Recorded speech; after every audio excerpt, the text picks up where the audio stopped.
Hari pertama jadi istri orang. Uhuy. Setelah drama yang terjadi antara aku dan Kayla tadi malam, akhirnya abangku yang tercinta, terkasih dan tersayang itu membawa pulang manusia yang dulu menyenangkan dan kini menyebalkan bernama Kayla itu pulang. Zaki bilang kepadaku, setelah aku komplain habis-habisan padanya, karena dulu sahabatku tidak seperti itu, apa yang telah ia racuni ke Kayla, tapi Zaki malah berbisik kepadaku kalau itu bawaan hamil. Sejak hamil Kayla bertambah absurd. Katanya, aku duduk di ruang tamu, menunggu sang suami yang akan jemput. Sengaja menolak sarapan yang ditawarkan ibu. Kata Mas Sodik mau diajak sarapan bu. Oh ya wes, selamat jadi istri Pak Ustadz Yanduk, semoga uripmu seneng. Aku mengamininya, dan saat itu mobil Mas Sodik datang.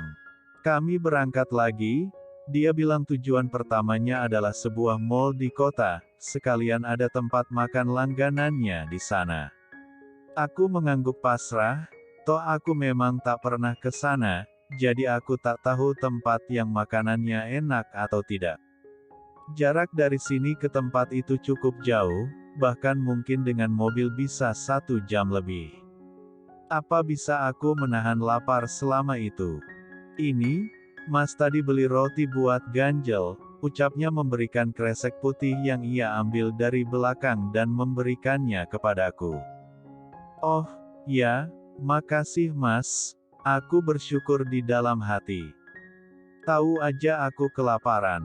Aku makan dengan etika sesopan mungkin, sebelumnya aku menawari dia terlebih dahulu, sebelum roti empuk dengan selai coklat banyak itu masuk ke dalam mulut. Rasanya, pecah, endul bingit, atau mungkin karena aku lapar. Belum selesai memakan roti, ponselku berbunyi. Ada telepon, dan Lulu, si geng naas yang sudah tak naas lagi, dia juga sudah di ACC, kami semua akhirnya sudah ACC untuk sidang, skripsi kami sudah ditandatangani si Pak Pembimbing bule nan ajaib itu. Assalamualaikum, kenapa lu? Tanyaku dengan nada sopan. Ada Pak suami masa aku nyablak bicaranya. Waalaikumsalam. Nis, kamu di mana sekarang? Tanyanya dengan nada cemas. Di jalan, kenapa? Tanyaku bingung. Kenapa feeling ini jadi tak enak? Oh, alhamdulillah, dia udah di jalan, syukur deh. Lulu seperti sedang bicara dengan yang lainnya. Bentar, ke kampus kan? Heh, kenapa emang ke kampus? Kan bimbingan terakhir besok, ucapku tanpa dosa, dan di sambungan sana. Lulu dan yang lainnya mengucap istighfar berbarengan. Loh, ada apa ini?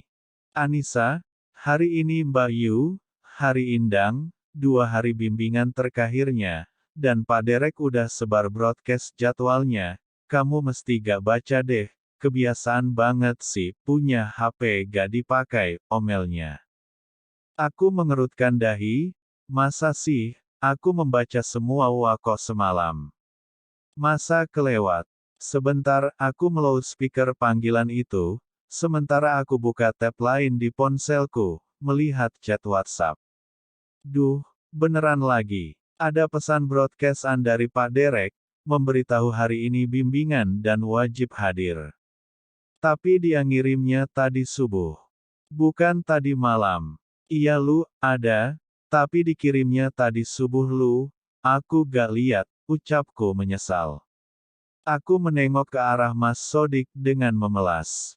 Duh, nasib amat sih. Ya udah, kamu cepat balik, ambil skripsimu, ke kampus cepetan, masih ada setengah jam lagi. Kalau lari masih nutut Nis, kamu tahu kan Pak Derek kayak apa? 1 gak masuk, semua gak boleh masuk, ucap Lulu lagi. Iya lu, doakan aku nyampe tepat waktu ya. Aku memutus panggilan dan memandang melas ke arah suamiku, baru saja mau sarapan bareng.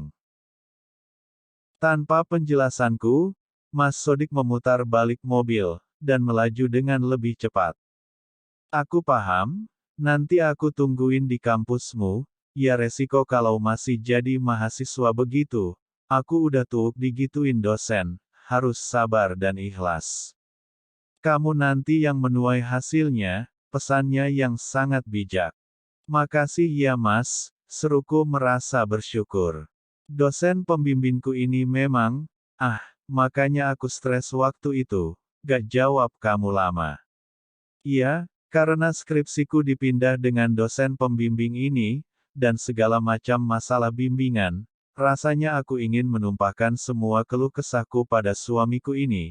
Tapi apa pantas, seharusnya kami bisa menghabiskan waktu berdua. Sebagai pasangan halal, pacaran halal guys. Itu rasanya nikmat.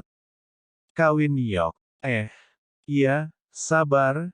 Nanti aku temenin sampai pulang, baru kita pergi ke tempat yang aku maksud, ucapnya tanpa menoleh, matanya fokus dengan jalanan. Aku baru sadar, kalau ia menyetir, ia memakai kacamata dan kalau terkena cahaya kacanya berubah menjadi kehitaman. Iya, Mas pakai kacamata. Kalau perlu fokus saja, kalau membaca buku yang tulisannya kecil atau untuk menyetir, sisanya aku lepas.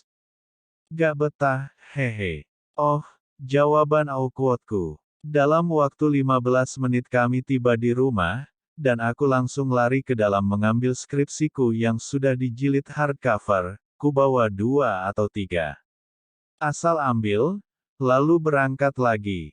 Bapak dan ibu pasti sudah keluar, karena rumah dalam keadaan terkunci.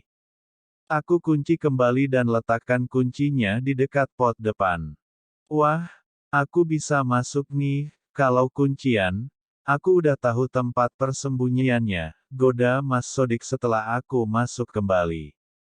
Aku hanya terkekeh kecil. Melaju ke kampus, aku terus diteror oleh si anggota geng senasib seperjuangan itu. Mereka terus menanyaiku, di mana? Sampai di mana? Berapa lama lagi? Walhasil aku matikan saja ponselku karena gemas. Yang ada mereka membuatku semakin cemas. Kami tiba jam 6:30. Teng. Di parkiran, Mas Sodik membukakan seatbeltku, sementara aku sibuk dengan tas dan tumpukan skripsiku.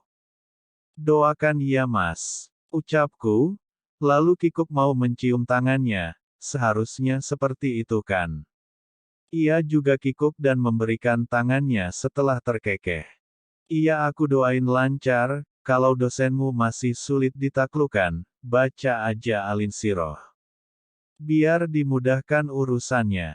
Iya mas. Aku mencium tangannya bolak-balik, sambil berdoa tak ada yang aneh-aneh lagi di bimbingan kali ini.